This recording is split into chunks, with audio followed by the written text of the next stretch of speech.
نشد برای عشق من برای این دیوانت سفر کنی،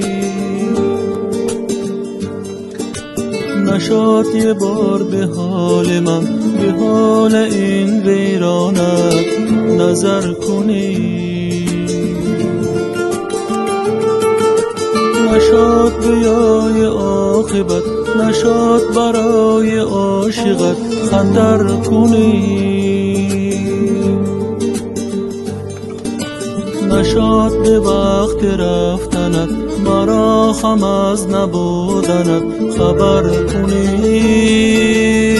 آرام آرام نشستی در دل من ای آشنا، آرام آرام گذشتی از کنارم نامهربان، ای وای از این غم بی پایان.